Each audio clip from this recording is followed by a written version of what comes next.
membahas unsur-unsur aljabar. Dan di video kali ini kita akan membahas operasi aljabar dan sifat aljabar. Yuk kita langsung aja ke materi. Sifat-sifat dan operasi aljabar. Sifat aljabar. Sifat yang pertama yaitu sifat komutatif. Sifat komutatif merupakan sifat operasi aljabar yang berlaku pada penjumlahan dan perkalian.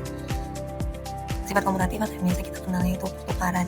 Jadi di penjumlahan dan perkalian, aljabar itu memiliki sifat komutatif atau bisa ditukar. Bisa dilihat di sini, kalau ada A plus B, maka itu nilainya sama dengan B plus A. Begitupun dengan perkalian, A kali B itu nilainya sama dengan B kali A. Lalu sifat selanjutnya ada sifat asosiatif. Sifat asosiatif merupakan sifat operasi aljabar yang berlaku pada penjumlahan dan perkalian dengan pengelompokan menggunakan tanda kurung. Nah, sifat asosiatif biasanya dikenal dengan pengelompokan. Nah, aljabar ini mempunyai sifat asosiatif. Nah, kita lihat di sini.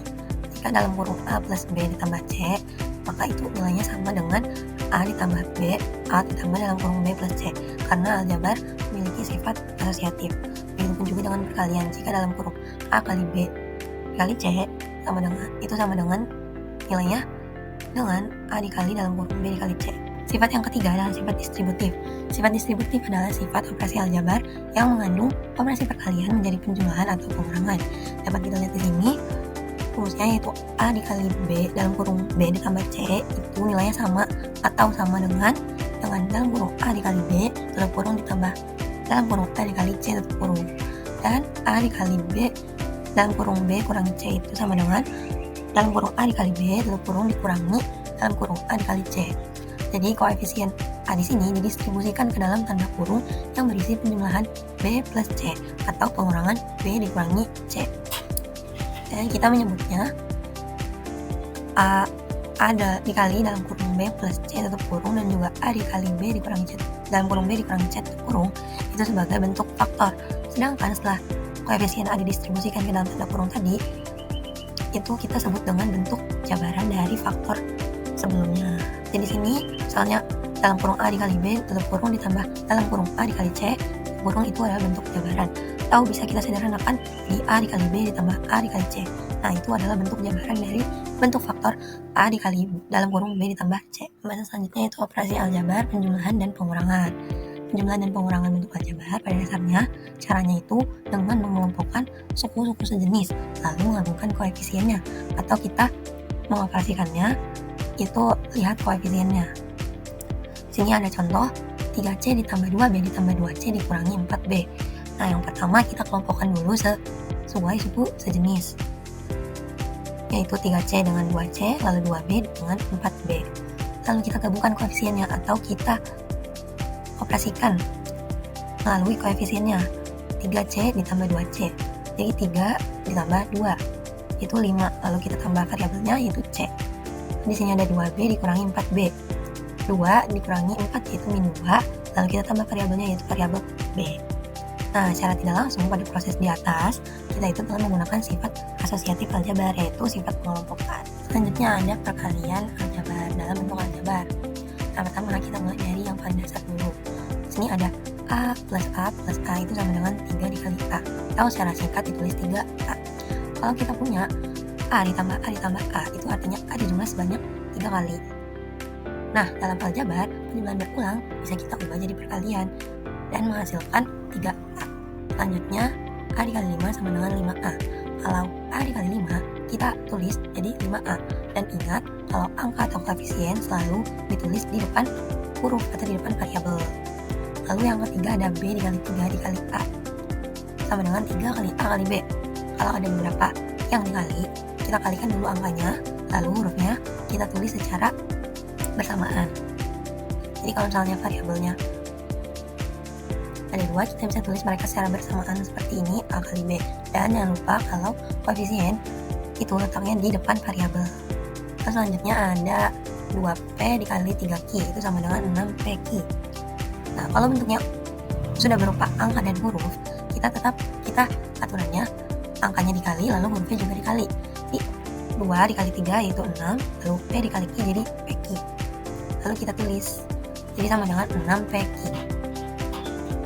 Selanjutnya A dikali A itu sama dengan AA, atau kita dapat tulis dalam bentuk pangkat yaitu A kuadrat. Dalam aljabar, kalau huruf yang sama dikali atau variabel yang sama, kita bisa tulis dalam bentuk pangkat, yaitu kalau sebelumnya itu dasar, kalau ini perkalian dalam bentuk distributif. Nah, seperti distributif yang sudah dijelaskan di sifat distributif aljabar, di sini jika ada A dikali dalam kurung B ditambah C, itu kita distribusikan A ke dalam B ditambah C yang ada di dalam tanda kurung. Ya, kita A distribusikan ke B, A juga distribusikan ke C di dalam bentuk perkalian, sehingga menghasilkan A dikali B ditambah A dikali C. Sini ada contohnya, misalnya 3Y dikali dalam kurung 2Y ditambah 5Y. Nah, kita distribusikan 3Y. Yang pertama 3Y dikali 2Y, yaitu hasilnya 6Y kuadrat. Lalu ditambah 3Y dikali 5, yaitu 15Y. Jadi hasil kali distributif dari 3Y dikali dalam kurung 2Y tambah 5 adalah 6Y kuadrat ditambah 15Y. Selanjutnya bentuk lain dari perkalian bentuk distributif. Ada dalam kurung A ditambah B dikali dalam kurung C ditambah D. Kalau sebelumnya di luar kurung hanyalah koefisien, saat satu koefisiennya itu A, kalau di sini berbeda. Ini bentuknya adalah dalam kurung A ditambah B. Nah, kalau kita punya bentuk seperti ini, caranya adalah kita kalikan semua yang di depan dengan yang di belakang. Yang pertama A. Huruf A kita kalikan semua dengan yang di belakang, yaitu dikali C dan juga dikali D. Nah, menghasilkan A dikali C itu AC, A dengan A dikali D itu AD. Lalu yang B pun sama, kita kalikan ke belakang semua. B dikali C dan B dikali D. B dikali C itu BC, B dikali D itu BD. Di hasil akhirnya itu AC ditambah AD ditambah BC ditambah BD. Semua ini jangan terlewat, kita harus kalikan semuanya satu-satu. Jadi yang kita sebar, karena di sini bentuknya bukan hanya satu koefisien, melainkan satu suku seperti ini, A tambah B, maka semuanya kita harus kalikan dengan belakangnya, yaitu C ditambah D. Sini ada contoh 3P ditambah 5 dikali dalam kurung 3P ditambah 5 dikali dalam kurung P dikurangi 4. Nah, 3P kita kalikan dengan yang belakang, 3P dikali P itu 3P kuadrat, lalu 3P dikali 4, 3P dikali minus 4, karena di sini 4-nya memiliki tanda atau operasi kurang ya. Jadi 3P dikali minus 4 yaitu minus 12P. Lalu yang 5 kita kalikan dan belakangnya, 5 dikali P yaitu 5P, lalu 5 dikali min 4 yaitu min 20. Nah, di sini kita bisa sederhana, hasilnya 3P kuadrat dikurangi 12P ditambah 5P dikurangi 20. Di sini hasilnya bisa kita sederhanakan, karena di sini ada dua suku sejenis, yaitu min 12P dengan 5P. Kita bisa operasikan dengan lihat koefisiennya, yaitu min 12 ditambah 5, itu hasilnya minus 7. Lalu kita tambah variabelnya yaitu P. Jadi hasil akhir setelah disederhanakan yaitu 3P kuadrat dikurangi 7 dikurangi 20. Jadi hasil kali dari bentuk perkalian dalam kurung 3P ditambah 5 dikali dalam kurung P dikurangi 4 adalah 3P kuadrat dikurangi 7P dikurangi 20. Selanjutnya operasi pembagian dalam bentuk aljabar. Nah, operasi pembagian dalam bentuk aljabar di sini kita hanya perlu mencari faktor atau variabel yang sama dari bentuk aljabar yang dibagi dan pembaginya. Ada contohnya di sini yaitu 48Y kuadrat dibagi 6Y. Sebelum lanjut ke penjelasan, ini aku punya permisalan. Misalnya di pembilang itu adalah angka 6. Nah, di angka 6 itu kan faktornya adalah 3 kali 2. Jadi kita bisa tulis di pembilang itu selain angka 6 kita bisa tulis 3 dikali 2. Begitupun ini dalam bentuk aljabar.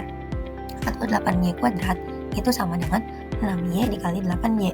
Maka kita akan tulis pembilangnya di sini, atau kita ubah pembilangnya dari 48Y kuadrat menjadi 6Y dikali 8Y dibagi penyebutnya yaitu 6Y.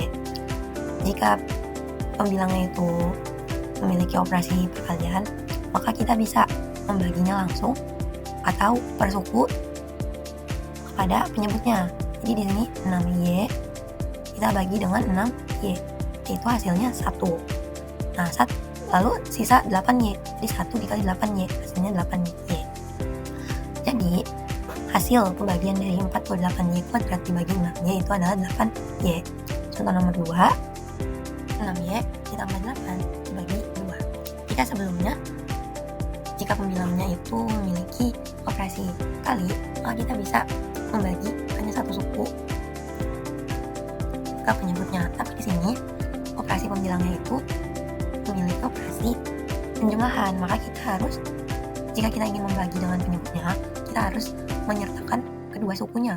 Jadi 6Y dibagi 2 itu 3Y, dan 8 dibagi 2 itu 4. Jadi hasil bagi dari 6Y ditambah 8 dibagi 2 itu hasilnya adalah 3Y ditambah 4. Sekian penjelasan untuk submateri operasi dan sifat-sifat aljabar.